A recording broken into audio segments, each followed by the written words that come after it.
Très chers abonnés, téléspectateurs de la chaîne Genor TV, salut.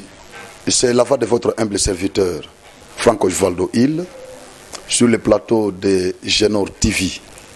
Genor TV qui est votre chaîne d'information et de formation en même temps.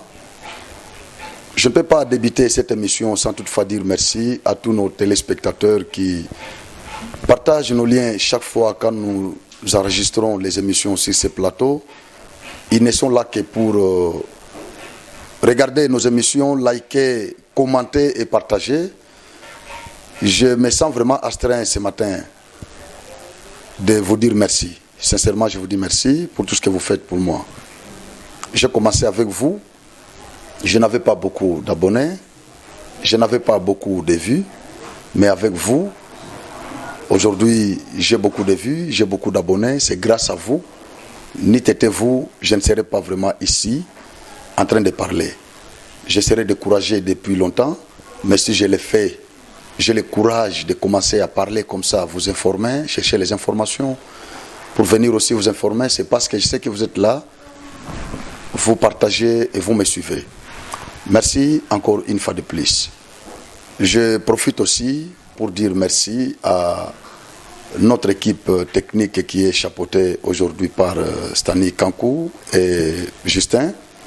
Je leur dis sincèrement merci parce que ce sont eux qui assurent la réalisation de cette émission. J'ai un invité de marque sur ce plateau, la personne avec qui nous allons tenir cette émission. Comme je vous ai toujours dit, que je n'invite pas n'importe qui sur mon plateau. Je ne pose pas mes questions à n'importe qui sur ce plateau. Avant d'inviter quelqu'un ou avant de répondre à une sollicitation de quelqu'un, il faut au préalable que je l'écoute, que je me rassure de son niveau, de ce qu'il a comme bagage et de ce qu'il a comme information pour donner à mes abonnés et téléspectateurs, parce que je vous respecte beaucoup. Et ce matin, la personne que je vais vous présenter s'appelle Joseph Nkongolo. C'est un analyste politique indépendant. Il est juriste de formation. Avec lui, nous allons aborder quelques questions de la guerre de l'Est. Vous savez que ça dérange tout le monde, tout Congolais qui se respecte se pose mille et une questions pour savoir comment est-ce que cette guerre peut prendre fin. Comment est-ce que cette guerre de l'Est peut prendre fin? C'est ça les questions que nous nous posons. Qu'est-ce qu'il faut faire? Faudra-t-il procéder toujours par la voie diplomatique ou par la voie militaire ou encore par la voie politique? C'est avec lui que nous allons pouvoir aborder toutes ces petites questions. Je crois qu'il est mieux placé pour nous répondre parce que j'ai aussi les questions que j'ai reçues de vous. Avec toutes ces questions, notre invité de ce matin est mieux placé pour nous répondre, moi et vous. Excellence, bonjour. Bonjour, Monsieur Franck. Comment vous allez? Nous sommes très heureux d'être invités sur ce plateau de Genor TV. Laissez-moi d'abord vous dire merci pour les efforts entrepris pour mettre en place cette chaîne en ligne qui nous informe et qui nous forme également. Merci. Soyez encouragés et encore une fois. Merci beaucoup. D'ailleurs, je voulais même me décourager. Je voulais rentrer à Kinshasa parce que j'ai trouvé qu'à Kananga, en tout cas, on ne nous accorde pas l'interview par les autorités. Parfois, quand vous frappez à leur porte, ils ne vous accordent pas les interviews. Or, nous vivons que grâce aux interviews que nous faisons. Maintenant, quand nous n'avons pas l'accès à l'information, comment est-ce que nous allons exister? Voilà pourquoi je pensais déjà rentrer à Kinshasa parce que Kinshasa, chaque jour, il y a des événements. Il y a des événements et nos autorités là-bas n'ont pas peur de ces caméras et des micros. Ils parlent chaque fois quand vous avez besoin d'eux. ils parlent. Mais Kananga, c'est vraiment difficile. L'argent, ils ne donnent pas. Les interviews, ils ne nous accordent pas. Donc c'est un peu ça la difficulté que nous rencontrons. Je ne sais pas quel message que vous pouvez aussi adresser aux autorités kanangaises qui nous suivent. Et je voudrais vous dire d'abord que c'est une entreprise que vous avez mise en place. Oui. Et toute entreprise connaît des difficultés aujourd'hui dans l'entrepreneuriat. Tout le monde vous dira que le début n'a pas été facile. Et que nous sommes dans le système de chaîne en ligne qui est un nouveau système par rapport à l'intérieur de la République démocratique du Congo. Oui. Si à Kinshasa les choses peuvent évoluer très vite, et il y a lieu de comprendre qu'à Kinshasa, les gens comprennent ce que ça fait. Oui. Au contraire, au lieu d'avoir une chaîne locale qui ne peut couvrir que Kato, Kandesha, autant avoir une chaîne en ligne qui peut couvrir le monde entier et qui peut faire passer les membres de 1, peut-être même à 10 000 et même à 1 million, selon la qualité du travail. Je crois que si nous avons accepté même l'invitation, c'est par rapport à la qualité du travail. Merci beaucoup. Là aussi, je crois qu'il y a un travail en amont comme en aval, du côté des téléspectateurs et de tous ceux qui voudraient suivre les Nord TV. Je crois qu'il y a lieu de voir la qualité du travail et des débats qui s'est fait. Oui. Qui ne différencie pas les Nord TV de chaînes de la capitale. Par rapport à la qualité des invités et par rapport à la qualité des réflexions sur des sujets. Mais de l'autre côté aussi, il faut dire que vous avez tout intérêt à vous faire connaître par la publicité et par le marketing. Une entreprise peut naître, mais les gros, c'est de vendre la qualité de votre travail. Savoir approcher ses autorités. Nous sommes à l'intérieur, on peut y aller soit en français, soit par la langue locale. Tout en tenant compte de la qualité de ce que vous voulez atteindre. Mais je crois que si vous mettez ensemble et les téléspectateurs du monde et ceux de Kananga, je crois que de cette manière-là, vous aurez à capitaliser vos efforts. Et que je vous encourage, je crois que si vous êtes déjà à 7 000, vous n'avez pas commencé avec 7 000. Normalement. Vous avez commencé peut-être avec 2, mais aujourd'hui 7 000, dans un bref délai, il faut avoir peut-être des objectifs de dire, demain on peut partir de 7 000 à 20 000, à 30 000. Pourquoi pas 100 000? Comme on dit, petit poisson deviendra grand pourvu que Dieu lui prête vie. Je crois que vous avez l'avenir. Et là, moi, je m'inscris en faux dans l'idée de pouvoir aller à Kinshasa. Kinshasa aussi, c'est tellement plein. Et que peut-être à l'intérieur, vous pouvez vous faire un grand nom. Parce que si ceux de Kinshasa voudraient avoir les informations de l'intérieur, et que pouvaient être le point focal, je crois que demain et le lendemain, Genor TV peut devenir un grand poisson dans la mer de la République démocratique du Congo. Merci beaucoup, Excellence Joseph Nkongolo. Je crois que c'est la première fois que nous vous recevons sur notre plateau. Vous avez un background plein. C'est la raison pour laquelle nous avons préféré que vous puissiez partager ce que vous avez avec la population en fait, du monde. Je ne peux pas m'adresser seulement à la population kanangaise parce que les questions que nous allons aborder avec vous aujourd'hui n'intéressent pas seulement la population centre-kassaïenne. Ce sont des questions qui intéressent d'abord les Congolais et même les étrangers, les autres pays aussi, pourquoi pas les organisations internationales dans lesquelles nous sommes membres. Voilà pourquoi j'aimerais qu'on évoque un peu ces questions-là d'une manière générale de la guerre de l'Est. Vous allez d'abord nous étaler l'historique de cette guerre. Comment est-ce que cette guerre a commencé? Parce qu'aujourd'hui, il y en a ceux qui pensent que c'est la famille Kabila qui nous a amené cette guerre. D'autres pensent que non, c'est Mobutu. Le fait de laisser les Hutus qui fuyaient les massacres au Rwanda entrer au Congo avec les armes. C'est ça la source de cette guerre que nous avons aujourd'hui. Il y en a aussi ceux qui pensent que c'est Félix, c'est lui qui a vendu la partie de la RDC au Rwanda. C'est lui qui a ouvert les portes de l'Est là-bas pour que les Rwandais envahissent notre pays. J'aimerais que vous puissiez un peu nous relater d'abord cette histoire. D'où est venue la guerre de l'Est, Excellence? Vous avez vraiment beaucoup de minutes pour nous parler. Merci, M. Franck. Aujourd'hui, il y en a qui abordent cette question de la guerre de la manière la plus simpliste. Simpliste. Il y en a qui placent cette guerre dans les régimes politiques, soit par rapport à Laurent Désiré Kabila, soit par rapport à Joseph Kabila, ou même à Félix Tshisekedi qui est au pouvoir. Mais la question que vous posez est tellement importante parce que si nous ne savons pas comment les choses ont évolué, l'appréciation et la critique seraient difficiles. Difficile. Disons que la guerre n'a pas commencé avec la République démocratique du Congo. Mais il y a bien des choses que les Congolais devraient savoir. Il y a des accords, il y a l'infiltration, il y a les intérêts économiques, il y a les intérêts politiques et même stratégiques. Disons que la première chose, nous commençons par la guerre du Rwanda aux années 1994 avec le départ de feu Habyarimana. Le coup d'État intervenu au Rwanda en 1994 a fait que le régime Habyarimana et la population Hutu, parce qu'Habyarimana était de l'ethnie Hutu, toute cette population s'est déversée sur les provinces du Sud Kivu et du Nord Kivu.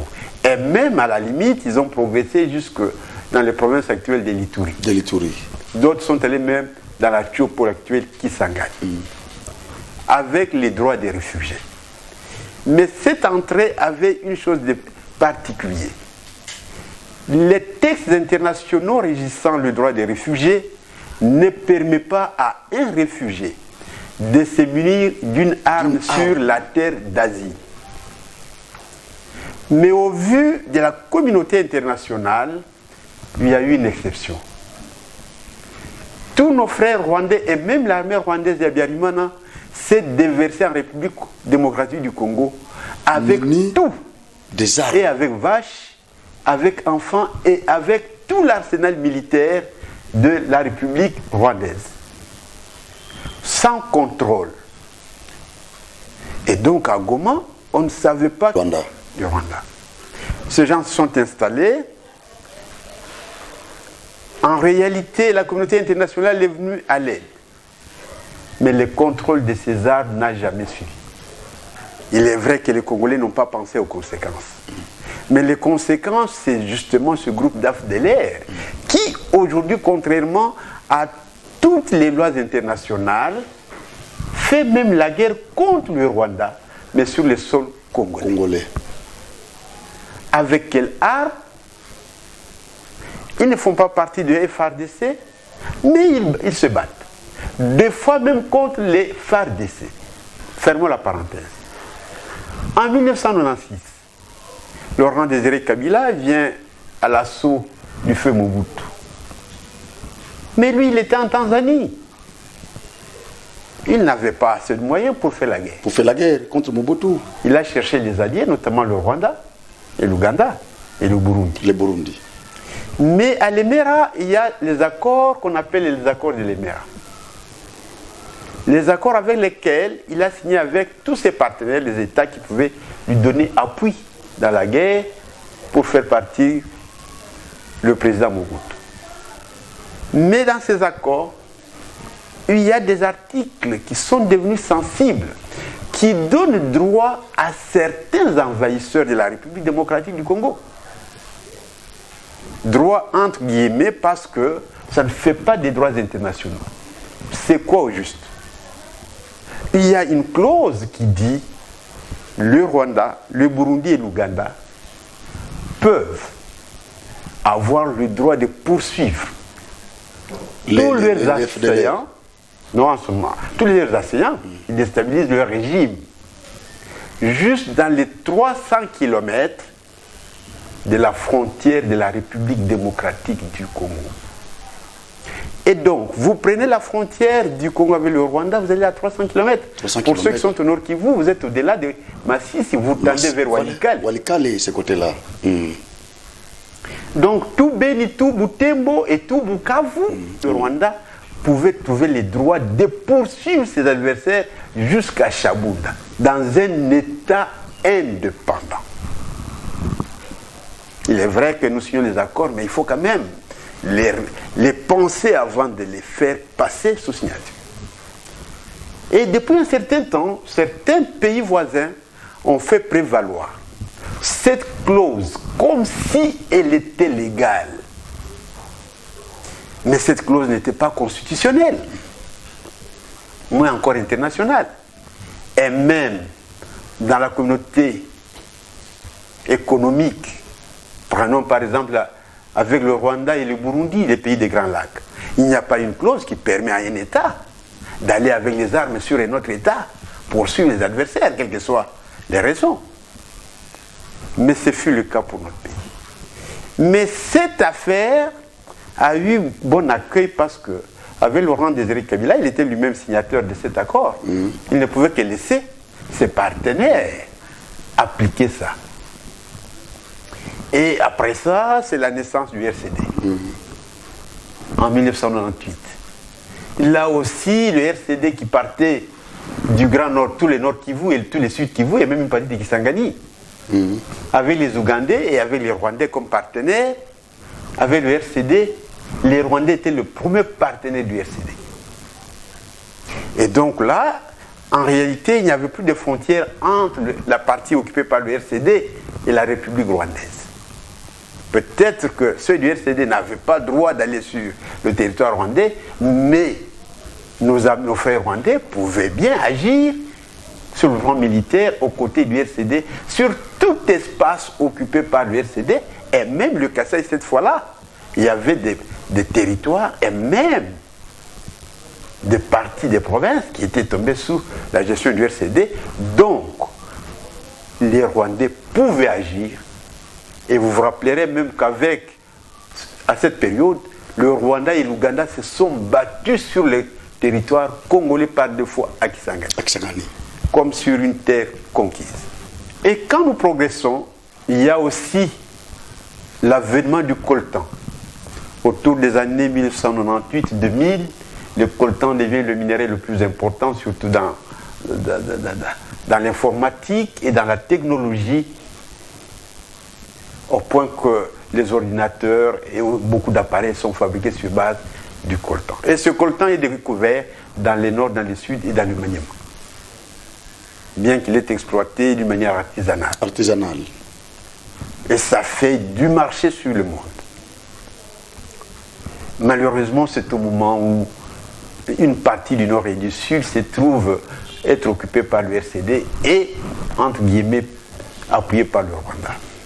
Les Burundi, du côté du Sud Kivu, d'une manière beaucoup plus simple. Ceux qui ont la mémoire savent que le feu Étienne Tshisekedi avait demandé à Mzee Kabila de pouvoir remercier tous les partenaires de la guerre. Et de les faire partie. Comme on le fait sur l'ensemble du pays, parce que dans ce pays, ce n'est pas la première fois qu'un pays vient à la secousse du Congo. Ce qu'on a appelé la guerre du Chaba. Les Marocains sont venus, ils nous ont appuyés, mais ils ne sont pas restés avec nous pour commencer à chercher à gérer le pays. Mais de tous les partenaires, il y en a eu deux, le Zimbabwe et l'Angola, et d'autres nous ont aidés. Mais il y en a d'autres qui n'ont jamais voulu quitter le pays, qui se cachent derrière la nationalité, qui dans tous les cas, cherchent à être présents sur le Congo. C'est ainsi que petit à petit, quand il y avait le RCD, il n'y avait pas de guerre. Il y avait des petites poches.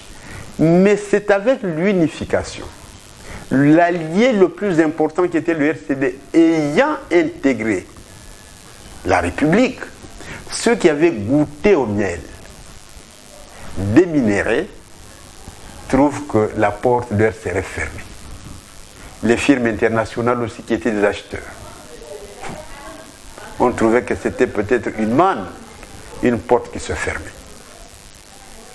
C'est ainsi qu'il y a la guerre surtout autour du parc de Virunga, du lac Albert. Et là aussi, il y a la découverte du pétrole le plus important de la République sur le lac Albert.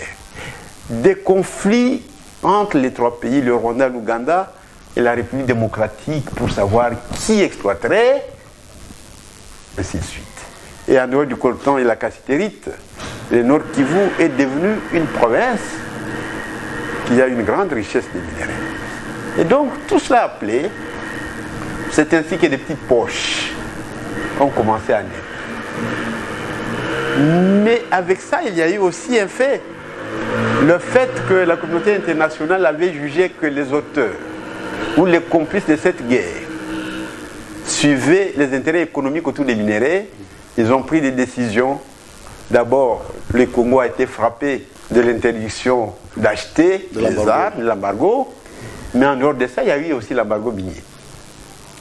L'ONA considérait que comme c'était les minéraux qui étaient à la base de cette guerre. C'est qu'il y avait des embargos. Il y avait l'embargo d'achat des armes et l'embargo d'exploitation et d'exportation des minéraux dans la partie de l'Est occupée par les rebelles. De ses propres minéraux. De ses propres minéraux, le Congo ne pouvait pas les exploiter avec du cachet. Et les exporter pour aller vendre.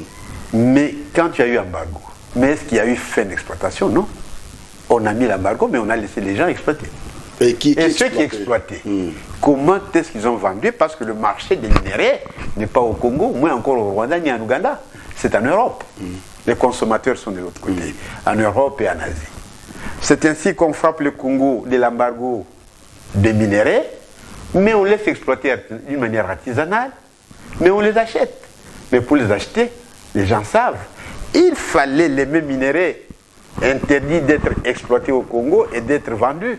Il suffisait de traverser la frontière dès lors que ça se trouve au Rwanda ou en Ouganda avec les sauts d'exportation et d'exploitation du Rwanda et de l'Ouganda. Les mêmes minéraux trouvaient leur régularité procédurale. Donc vous voulez dire que c'est Rwanda et l'Ouganda qui approvisionnaient ces firmes internationales? Tous les acheteurs savaient que maintenant, le pays producteur de l'or, du coltan et la cassiterite, sur le plan légal, devenait le Rwanda parce que ça sortait avec les sceaux du Rwanda ou de l'Ouganda. Lui qui n'a même pas ces produits. Lui qui n'a même pas des traces dans la cartographie des minéraux. Mais la communauté internationale a laissé faire ces choses pendant beaucoup d'années. C'est que nous pouvons dire que la communauté internationale est complice de la souffrance que le peuple congolais est en train de voir aujourd'hui. Si pour celui qui vole un verre, on l'appelle en droit qu'il est complice du vol. Complice du vol. Mais celui qui vend les minéraux frappés d'embargo, jugés d'être des minéraux de sang. Avez-vous déjà entendu sur le plan international des poursuites engagées contre l'Ouganda ou le Rwanda pour la vente des minéraux du sang? Pas du tout. Excellence. Et donc, tous ces éléments, j'ai toujours souhaité que quand on aborde cette question, qu'on l'aborde avec tous ces éléments. Oui, c'est important, c'est important. Et ne voir que le Rwanda, ne voir que Kagame, oui, c'est bien bon. Mais autour de la question, il y a plusieurs intérêts. Il y a les firmes internationales.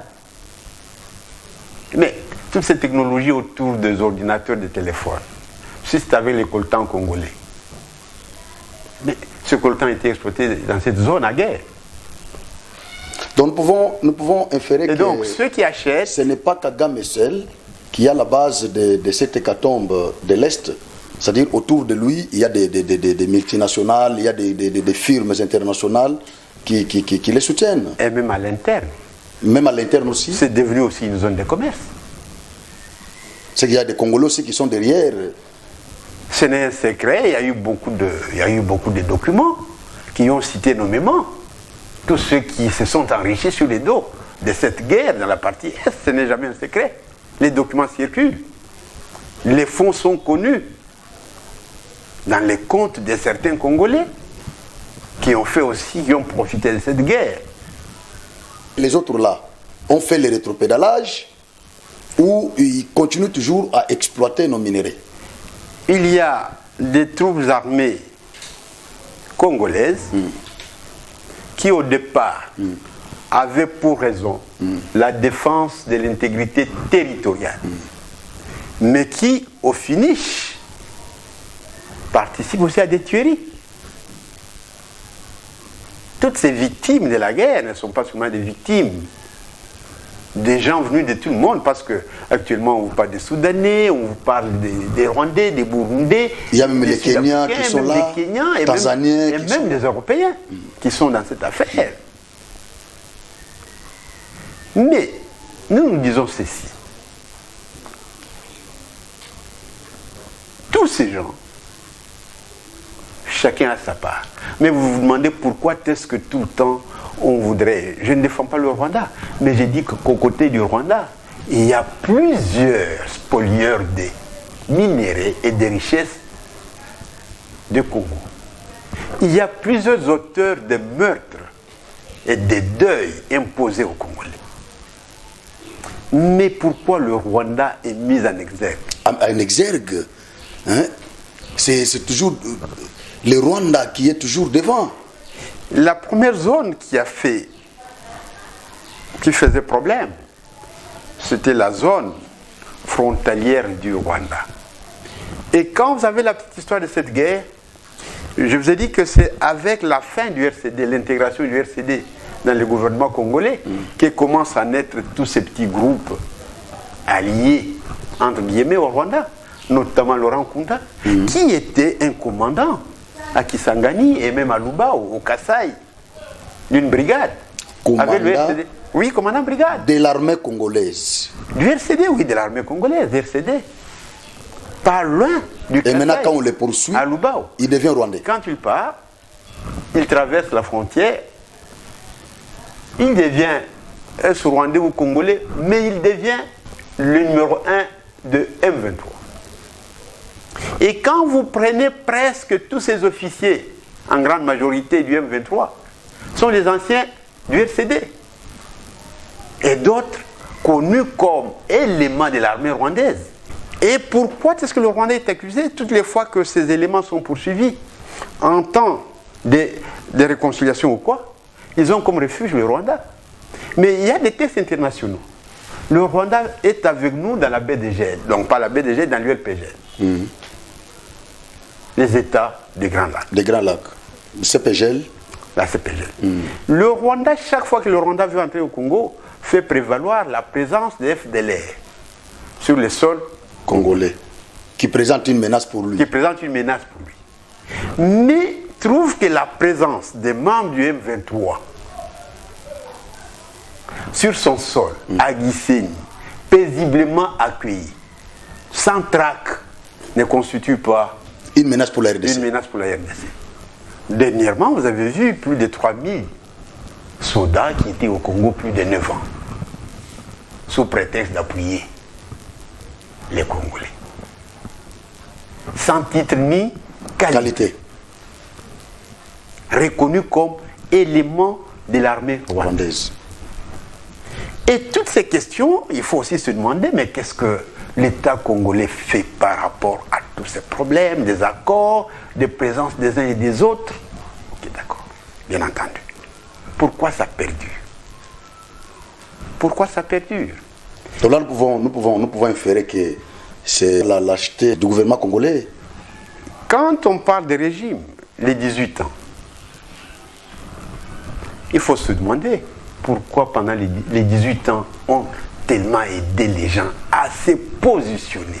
Cette guerre n'a pas commencé. Avec Félix. Elle était au Nord Kivu. Aujourd'hui, elle s'est bien portée et se trouve maintenant à Ituri. Donc ça continue à s'intensifier. Donc jusqu'à Ituri. Et après, ça sera parfois à Kalemi. L'or de Walikale, peut-être, s'il ne suffit pas, maintenant on poursuit l'or de l'Ituri. De l'Ituri. Et il n'est pas exclu que demain, quand le diamant du Kasaï se composera bien. Et ils peuvent encore venir jusqu'au Kasaï. Jusqu'au Kasaï. Et donc, toutes ces questions, par rapport à la question fondamentale, faut-il une solution politique, diplomatique ou militaire? Quand vous prenez tous ces éléments et que vous voulez réfléchir en stratège, il faut avoir des réserves de croire qu'une seule solution serait salvatrice. Merci beaucoup, Excellence. C'est tellement compliqué et complexe. Nous allons arriver là-bas pour parler des solutions. Oui. Parce que tout le monde a besoin de solutions. Nous n'allons pas seulement laisser cette responsabilité sur les épaules de Félix Tshisekedi lui-même. Oui. Parce que nous voyons les opposants, ces détracteurs, les condamner chaque jour dans des médias. Selon eux, c'est Félix Tshisekedi qui nous a amené cette guerre ici. Même les intellectuels, les gens qui sont censés maîtriser cette histoire que vous venez de relater. Mais qu'est-ce qui a fait partir Kamere de la tête du Parlement congolais? Voilà, est-ce que Félix était au pouvoir? Non, je voudrais poser la question à ceux qui aujourd'hui... C'est l'entrée de l'armée rwandaise sur le sol congolais. C'est ce qui a fait partie, Vital Kamerhe, du bureau de l'Assemblée nationale. Est-ce que Félix est au pouvoir? Et hier, excusez-moi, il y en avait qui doigtaient le président sortant du doigt pour dire que c'est lui. C'est lui qui a importé la guerre. La guerre. Mais je suis étonné qu'aujourd'hui, la marche soit ensemble et qu'ensemble qu'on dise non, ce n'est plus celui-là, ça devient Félix. Mais cette guerre, est-ce qu'elle commence en 2019? Et je ne prends pas la part de Félix. Félix trouve un décor complexe et compliqué. Ceux qui avaient le temps de déraciner cette guerre quand elle était encore au début dans les Rutshuru ne l'ont pas fait. Mais parmi l'héritage qu'on donne à Félix, c'est cette guerre déjà même en Ituri. On peut considérer ça comme passif. Enfin, ceux-là savent... La dette qu'il est en train de payer. J'ai utilisé le terme héritage, j'ai dit mais quel héritage? Mais le problème n'est pas pour nous Congolais de dire qui est non. C'est de chercher la solution. Comment libérer l'espace congolais? Parce que pas un seul centimètre, la République démocratique du Congo ne peut aller ni en Ouganda, moins encore au Rwanda. Et aussi la communauté internationale qui se trouve être garant de l'intégrité territoriale des États devrait nous aider. J'ai oublié une chose. Aussi parmi les raisons. Enfin, j'ai l'histoire des Nations Unies. Mais la MONUSCO et la MONUC risquent d'être les missions les plus longues et les plus durables de l'histoire de l'ONU. De 2004 à 2022. Toujours présent. Mais sans solution. On dirait que le mouvement, la mort des citoyens devient une raison suffisante de l'existence de la MONUSCO, que je respecte bien, mais au regard du nombre de morts, au regard des dégâts, au regard de la violation des droits et des libertés des citoyens congolais, nous ne pouvons que nous poser la question, ok, est-ce que cette présence permanente, finalement la MONUSCO, excusez-moi, risque de devenir une des institutions de la République démocratique du Congo, parce que plus vieille que nos provinces. Mais que voulez-vous que la MONUSCO fasse? La MONUSCO est derrière l'armée congolaise. Oui. Quand l'armée n'agit pas, elle aussi n'agit pas non plus. Ah oui, d'accord. Nous ne disons pas que la MONUSCO... Parce que la MONUSCO d'elle-même ne peut pas aller traquer les... Nous ne disons pas que la MONUSCO devrait être substituée au FARDC. Mais je connais cette même Nations Unies dans d'autres pays. La teneur de la frappe apportée pour mettre fin. En Libye, ça n'a pas duré autant que ça a duré ici. Mais ici, vous avez dit qu'il y a beaucoup de firmes qui en tirent des dividendes. Ah oui, c'est ça le problème. C'est ça aussi la question. L'autre question, est-ce que toutes ces firmes internationales qui ne payent pas impôts, qui puisent comme s'ils puisaient dans un sac de naveuses, ces firmes sont-elles prêtes à lâcher la manne? C'est ce qui fait que nous avons combien d'adversaires en face de nous? C'est la question. Nous avons combien d'adversaires dans cette guerre de l'Est? Ceux qui sont enrichis, qui ont fait des millions et des milliards de dollars dans leur compte dans cette guerre, sont-ils prêts à compatir avec nous sur la mort des pauvres citoyens? Parce que je voulais vous dire, quand un citoyen américain meurt, c'est un problème. Un problème. Quand l'ambassadeur italien meurt, c'est toutes les chaînes du monde qui... Voilà, mais quand 6 millions de Congolais meurent... 6 millions de Congolais meurent... Il n'y a personne qui en parle. C'est silence radio. Ça va. C'est là que ça m'étique. Vous avez parlé ici d'une clause dans l'accord de l'Émirat que Mouzé avait signé avec les Rwandais et les autres pays qui l'avaient soutenu pour renverser notre ex-président Mobutu, Thérèse Mémoire. La clause qui donnait les pouvoirs à ces 3 pays voisins de poursuivre leurs ennemis sur le sol congolais jusqu'à même à une distance de 300 km. Est-ce que les gouvernements qui se succèdent dans ces pays ne sont pas en mesure d'annuler ces contrats? Cette clause aujourd'hui n'est pas valable. Mais les gouvernements sont placer vis-à-vis des faits réels, la guerre. Les gens se sont déjà implantés sur le sol congolais. Les gens sont déjà présents. Maintenant, ils ne font plus valoir cette clause. Mais ils vous mettent devant un fait accompli, l'occupation. Il faut voir les kilomètres qui partent de Uvira jusqu'à Bunia. C'est combien de milliers de kilomètres occupés à ce jour. Et imaginez-vous que c'est devenu même l'habitude de se battre pour la ville de Goma, le contrôle de la ville de Goma. Je me rappelle quand l'Irak a osé marcher sur les... Le M23, on dit souvent qu'il est soutenu par les Rwandais. Et les Rwandais aussi, à son tour, réfutent toutes ces accusations-là.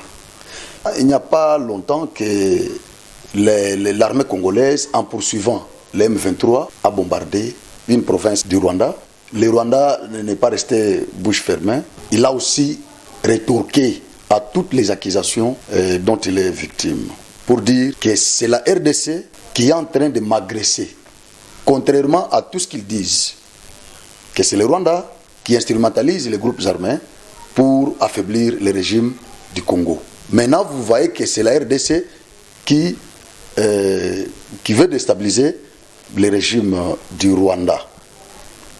Vous connaissez très bien l'histoire entre la RDC et le Rwanda au regard de ce qui se passe. Le Congo acquise. Le Rwanda à son tour rétorque pour dire non, c'est le Congo qui m'agresse, prévenez que son armée a bombardé une de mes régions. Maintenant, vous qui connaissez, qui maîtrisez très bien l'histoire, vous venez de relater l'histoire ici. Est-ce que, selon vous, c'est la RDC qui est menacée par le Rwanda ou c'est le Rwanda qui est menacé par la RDC? Ok, qu'il y ait des bombes, entre guillemets, qui soient tombées au Rwanda. Mais les FDLR au Congo, ça demande quelle preuve? Les 3000 qui venaient de traverser... Mais FDLR, c'était des réfugiés. Oh oui, mais combien de fois le Congo a demandé que l'État rwandais vienne récupérer ces hommes? Mais ils sont des Hutus. Mais ils sont les Rwandais. Ils ont des conflits entre les Tutsis et les Hutus. Ça, ce n'est pas notre problème. Nous ne sommes pas arbitres. Nous ne sommes pas arbitres des conflits internes au Rwanda.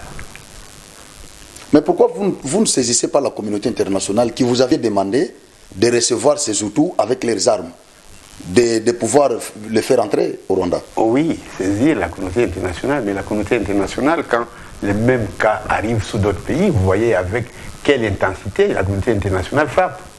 Mais la communauté internationale qui assiste depuis bientôt 18 ans, ne voit-elle pas ce qui arrive?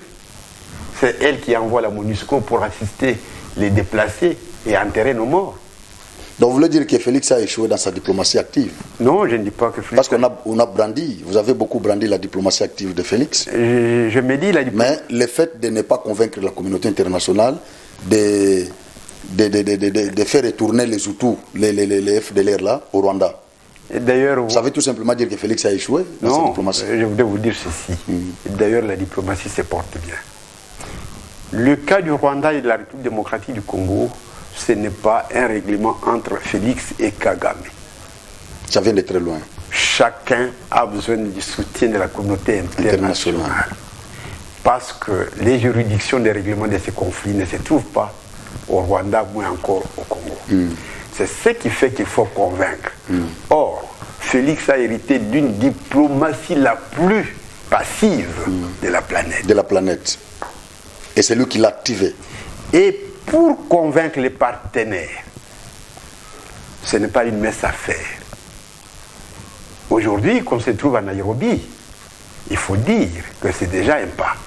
Que l'État congolais ait adhéré à la coopération des États d'Afrique de l'Est, c'est pour être à l'intérieur de ces États qui partagent les intérêts économiques et politiques avec le Rwanda pour que discussions soient faites avec les mêmes droits. Et donc dire que ça a échoué, la diplomatie, ce n'est pas un jeu du gagnant le même jour. Ça demande du temps. Il faut convaincre et il faut aussi protéger les autres. C'est ce qui fait que nous trouvons qu'il faut activer la diplomatie congolaise pour que la communauté internationale nous aide à régler ces problèmes avec les voisins. D'accord. Mais qu'à cela ne tienne, je ne vois pas le Rwanda aller faire la guerre avec les États-Unis, ni oser. C'est aussi parce qu'on nous connaît, peut-être avec une armée qui fait recherche. Quand cette armée était aussi forte comme à l'époque de Mobutu, ce n'est pas le Rwanda qui pouvait oser faire ça. Et donc, de l'autre côté, à l'interne, nous avons intérêt à réorganiser notre armée, à l'armée et la rendre puissante pour que nos voisins nous respectent. D'accord. À la taille de notre armée. D'accord. Et à l'interne, que tous les Congolais qui n'ont pas pitié. Je crois, là, vous êtes en train d'aborder déjà la dernière question que j'allais vous poser, qui est de la solution que vous pouvez proposer. Parce qu'il y en a, ceux qui soutiennent la voie diplomatique, d'autres soutiennent la voie de guerre, il y en a aussi ceux qui soutiennent la voie politique. Maintenant, selon vous, vous êtes de quel côté? Vous êtes de quelle école? Moi, de ceux qui soutiennent la guerre, de ceux qui soutiennent la diplomatie ou de ceux qui soutiennent la politique? Je propose que le président Félix y aille avec les trois voies. La voie militaire, les gens croient que marcher sur le Rwanda, c'est une décision simple. Le Rwanda, comme la RD Congo, sont protégés par les règles internationales. La violation de l'intégrité territoriale d'un pays constitue déjà une faute et une infraction qui peut vous coûter.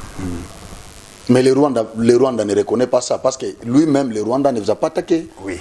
Ce sont des rebelles qui vous attaquent. Et il y a des institutions d'arbitrage. Et pourquoi vous ne faites que pleurnicher? Mais nous ne pleurnichons pas. Actuellement, ce qui est vous vrai... n'êtes pas aussi à mesure? Sur Parce le que plan selon moi, militaire- vous n'êtes pas à mesure. Excusez-moi, je vais vous poser cette petite question. Vous n'êtes pas aussi à mesure. Parce que le Rwanda, directement comme ça, il ne vous attaque pas. Il n'attaque pas la RDC. Vous êtes un juriste. Oui. Il n'a pas une preuve. C'est par des troupes, C'est par les troupes.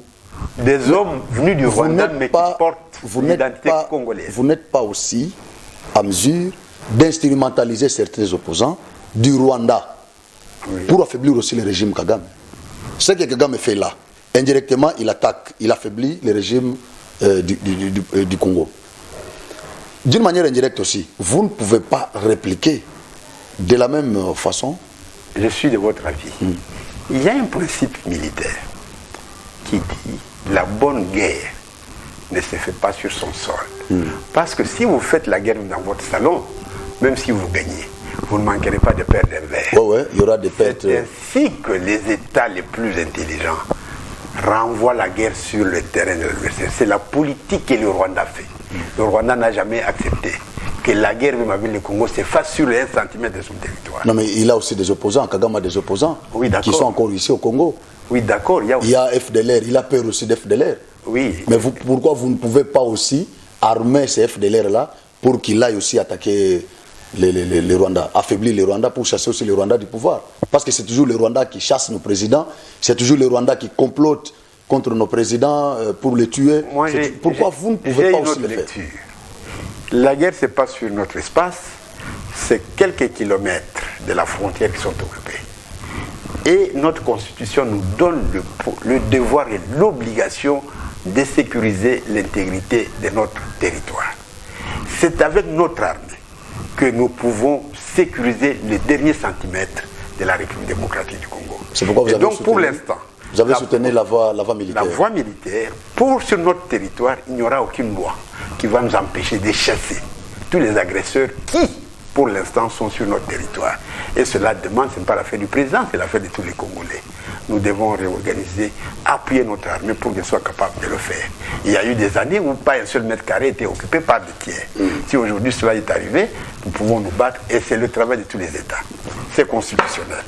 Et là, il faut chercher des outils, une formation, des militaires et des armes à la taille du Congo. La voie diplomatique, comme nous considérons que ce sont nos voisins qui nous déstabilisent, avec preuve, nous pouvons saisir les... La voie diplomatique, beaucoup ont critiqué les voyages. Mais voyez tout ce que je veux dire. Ils ont apporté quoi? Il y a les multinationales. Sur le plan économique, ce sont les intérêts qui comptent. La vie des hommes compte moins. Ce sont les capitaux.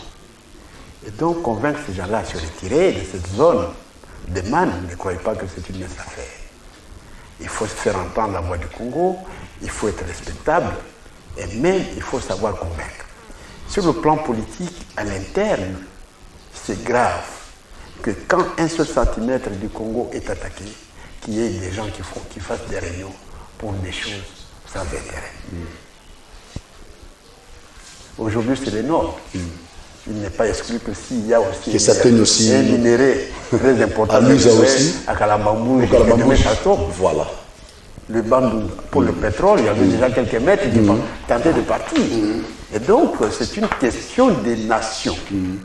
Et donc, c'est là où j'ai dit, et les politiciens et le peuple congolais, tous nous devons nous armer comme un seul homme.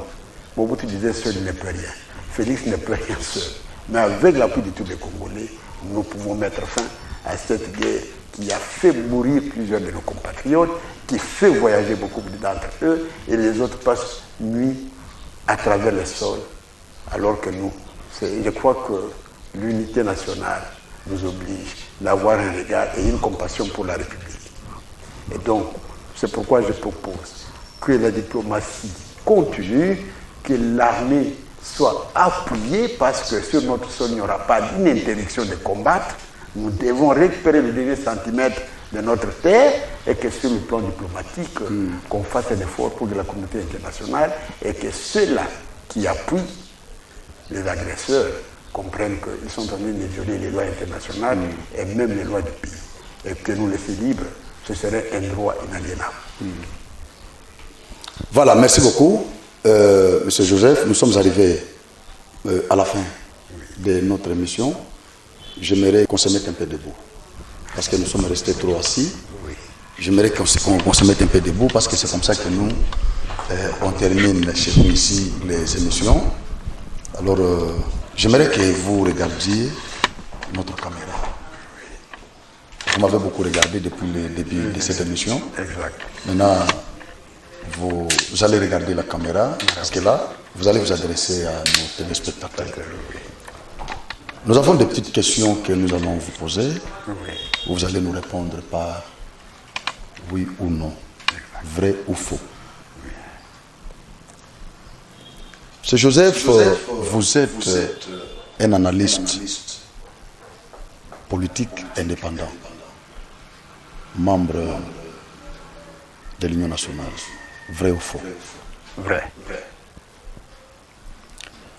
Vous venez de nous dire ici que la guerre qui sévit actuellement à l'est de la RDC a été amenée par la famille Kabila, par l'accord de l'Emera. Vrai ou faux? Vrai. Vous venez d'affirmer que ce n'est pas la RDC qui agresse le Rwanda, mais c'est plutôt le Rwanda qui agresse la RDC. Vrai ou faux? Vrai. Vous venez de nous dire ici que la diplomatie active de Félix a échoué au niveau international. Il n'a pas pu convaincre les multinationales et la communauté internationale pour mettre fin à la guerre de l'Est. Vrai ou faux? Faux. J'ai dit qu'elle est active et elle s'active encore. Mais pourquoi la guerre de l'Est n'a pas terminé? Ce n'est qu'un début. La guerre, on sait comment elle commence, mais on ne sait pas comment elle s'achève. Merci beaucoup. C'est moi qui vous remercie.